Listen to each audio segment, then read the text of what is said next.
खुलुमबाय गिबियावनो नोंथांमोन बयनोबो गोजोन फुंबिलिनि गाहाम हामलायनायखौ बावहरग्रोनाय जालायबाय।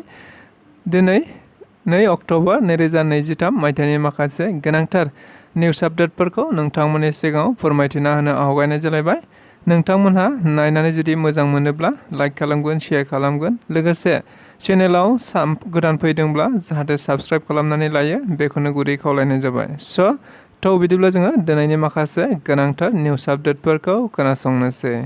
हाग्रामा महिलारिया चन्दन ब्रह्म बिथांखौ सिनाया होननानै बुंनायनि जाथायखौ लानानै मैया बिटिआरनि मावफुं सोद्रोमा धनन्जय बसुमतारीया मोनसे फिनजाथाय होनायखौ नुनो मोननाय जादों।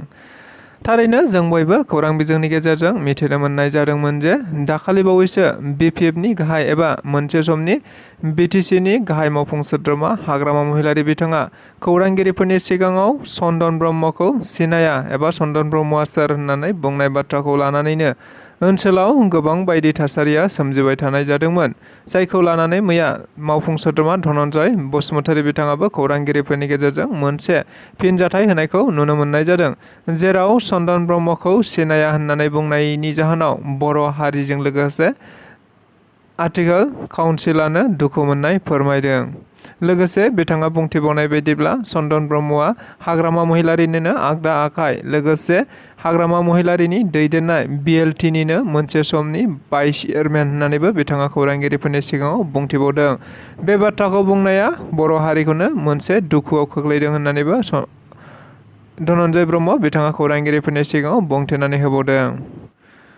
टेट पास जानानै थानाय बिजाथिफोरखौ थाबैनो फोरोंगिरि साख्रियाव थिसनथाइ होनांगौ बाथ्राखौ बुंदों दुलाराय बर' फरायसा आफादनि मानगोनां आफादगिरि दिपेन बर' बिथाङा।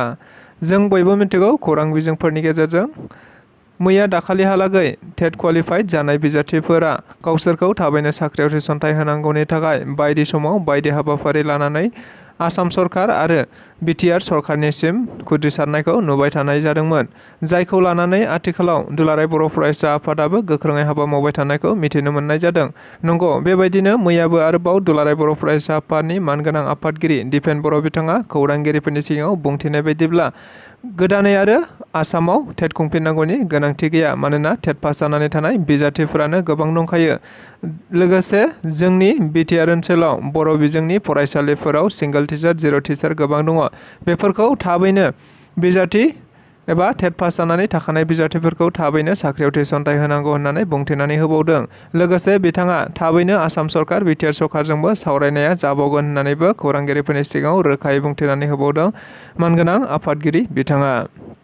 मानास नेसनेल पार्कखौ दावबायारिजों लोगोसे रायजो राजाफोरनि थाखाय बेखेवनानै होनाय जाबाय। नंगौ, थारैनो बे बाथ्राखौ मैया बुंथिनानै होदों बिटिआरनि हाग्रा बिफाननि मावफुं सोद्रोमा रनजित बसुमतारी बिथाङा। थारैनो बिथाङा मैया मोनसे हाबाफारिनि गेजेरजों दावबायारिफोरनि थाखाय लोगोसे रायजो राजाफोरनि थाखाय सिगांनि बायदिनो मानास हायुङारि पार्क एबा नेसनेल पार्कखौ बेखेवनानै होफिननाय जाबाय, जेराव गोबां रायजो राजाफोरा देग्लायबो सिगांनि बायदिनो दावबायफैनो हासिगोन होननानैबो मिजिंथिनाय जादों। लोगोसे बिथाङा खौरांगिरिफोरनि सिगाङाव बुंथिनाय बायदिब्ला हाग्रा बिफानाव लांदां जानानै थानाय गासै 400 मासिफोरखौ थाबैनो थिसनथाइ होनाय जासिगोन होननानैबो बिथाङा खौरांगिरिफोरनि सिगाङाव रोखायै बुंथिनानै होबावदों। इउपिपिएल दोलोआव सानसेयावनो दाबनै जायगायाव गोबां सानथालि हारिनि सुबुंफोर आरो गोबां राजबंसि हारिनि सुबुंफोरा इउपिपिएल दोलोआव जयेन जादों होनना मिथिनो मोननाय जादों। जों बयबो मिथिदों आथिखालाव फैबाय थानाय 2024 मायथाइयाव जानो गोनां एमपि बिसायख'थिखौ नोजोर बोनानै बायदि दोलो आफादफोरा गावबागाव दोलो आफादफोरखौ राफोद खालामनांगौनि थांखिजों बायदि हाबाफारि लानानै मेल मिटिं खुंबाय थानायखौ नुनो मोननाय जादों। थिग बेबायदिनो गुबुन गुबुन दोलो आफादफोरनिफ्राय जयेन जानाय हाबाफारियाबो सोलिबाय थानायखौ मिथिनो मोन्दों। नंगौ, बेखौ नोजोर बोनानैनो मैयाबो इउपिपिएल दोलोआ क'क्राझार जिल्लानि सिङाव थानाय दतमा बियाबनि सिङावनो थानाय रामफलफिल बिसिडिसिनि बेन्दोङाव सानसेयावनो मोननै जायगा जेरै सियालमारि गामिनिफ्राय सा 50 सानथालि हारिनि सुबुंफोरा इउपिपिएल दोलोआव जयेन जादों। लोगोसे गुबुन दाबसे जायगायाव राजबंसि हारिनि सुबुंफोरा गासै सा 300निबो बांसिन सुबुंफोरा इउपिपिएल दोलोआव जयेन जादों होनना मिथिनो मोननाय जादों।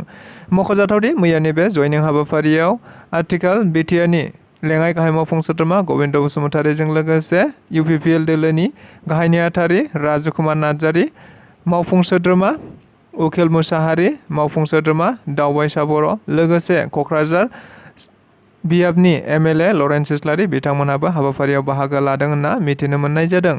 नंगौ, थारैनो बे हाबाफारियाव बाहागो लानानै UPPLनि गाहाय नेहाथारि राजकुमार नार्जारी बिथाङा खौरांगिरिफोरनि सिगाङाव बुंथिनाय बायदिब्ला दाबायदियाव क'क्राझार लकसभा बियाबनि MP बिसायख'थिनि थाखाय गावखौ बिजाथि महरै सायख'योब्ला थैथां दावहारु महरै बारसोमगोन होननानैबो बिथाङा खौरांगिरिफोरनि सिगाङाव रोखायै बुंथिनानै होदों। धेमाजि जिल्ला UPPO आफादा थांनाय खौरांगिरि मेलनि गेजेरजों आथिखाल गोदान आफाद UPPFनि आफादगिरि डक्टर गाम्बारु मोसाहारिनि हेंथायै बायदि जाख्ल'नायनि अजद होनायखौ लानानै मैया UPPFनि लेङाइ आफादगिरि मिथिसार नार्जारी बिथाङा खौरांगिरि मेलनि गेजेरजों रोखाथि होनायखौ नुनो मोननाय जादों। थारैनो जों बयबो खौरां बिजोंनि गेजेरजों मिथिनो मोनबाय थानाय जादों।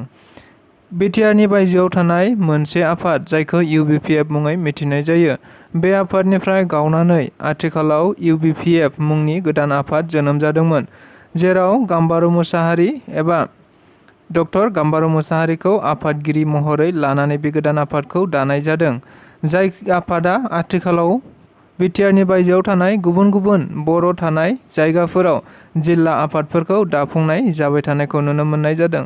थिग बेबायदि समावनो दाखालि आरोबाव धेमाजि जिल्लानि UPPOनि मानगोनां बिथांमोनहा खौरांगिरि मेलनि गेजेरजों बुंनाय जादोंमोन जे डक्टर गाम्बारु मोसाहारि बिथाङा गासै 70 कौटि रांनि केलेंकारि दं होननानै लोगोसे बायदि गाज्रि अजद होनायखौबो नुनो मोननाय जादोंमोन।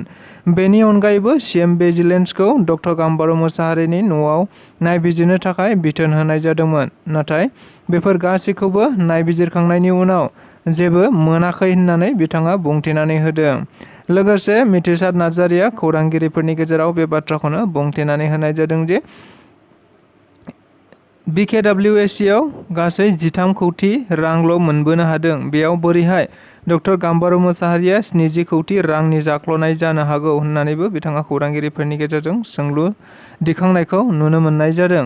बेनि अनगायैबो बिथाङा बुंथिबावनाय बायदिब्ला CM भिजिलेन्सआ डक्टर गाम्बारु मोसाहारिनि न'आव थांनानै जेबो जाख्ल'नायनि अजद मोनाखै, जायनि थाखाय आथिखालाव डक्टर गाम्बारु मोसाहारिया गुबुन गुबुन जिल्ला आफादफोराव थांनानै बायदि जिल्ला आफादफोरखौ दाफुंबाय थानायखौ नुनो मोननाय जादों होनना खौरांगिरिफोरनि गेजेरजों बुंथिदों। फैगौ 2024 मायथाइयाव जानो गोनां MP बिसायख'थिखौ नोजोर बोनानै गुबुन गुबुन राजखान्थि दोलो आफादफोरा गावबा गावनि दोलो आफादफोरखौ सांग्रांथि खालामनांगौनि नोजोर बोनानै गुबुन गुबुन समाव बायदि हाबाफारि लाबोबाय थानाय जादों, जेराव आफादफोरखौ सांग्रांथियारि लोगोसे जयनिं हाबाफारिफोरबो लाबाय थानाय बायदिनो मैयाबो आरोबाव BPF दोलोनि दैदेननायाव 14 नं सेरांदुवार BTC बियाबनि सिङाव थानाय थाइखाजरा प्राइमारि BPFनि बानजायनायाव मोनसे जयनिं हाबाफारि लानायखौ नुनो मोननाय जादों, जेराव गोबां गुबुन गुबुन दोलो आफादफोरनिफ्राय BPF दोलोआव जयनिं जादों होननानै मिथिनो मोननाय जादों। मख'जाथावदि मैयानि बे हाबाफारियाव बारग' BTCनि लेङाइ गाहाय मावफुं सोद्रोमा खाम्फा बरगयारी बिथांखौबो बाहागो लानाय नुनो मोननाय जादों।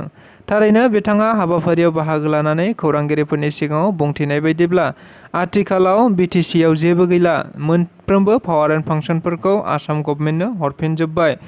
दायो BTCआव DCआसो बयनिख्रुइबो पावार गोनांसिन। BTCनि चिफ मावफुं सोद्रोमा गासैबो DCनि सिङावसो थानांगौ जायो। DCआ जेखौ बुङो बेखौसो BTCआ मावनांगौ जायो होननानै बिथाङा खौरांगिरिफोरनि सिगाङाव बुंथिनानै होदों। लोगोसे फैबाय थानाय बिसायख'थियाव BPF दोलोआनो थारै देरहागोन होननानैबो बिथाङा खौरांगिरिफोरनि सिगाङाव बुंथिनानै होबावनायखौ नुनो मोननाय जादों।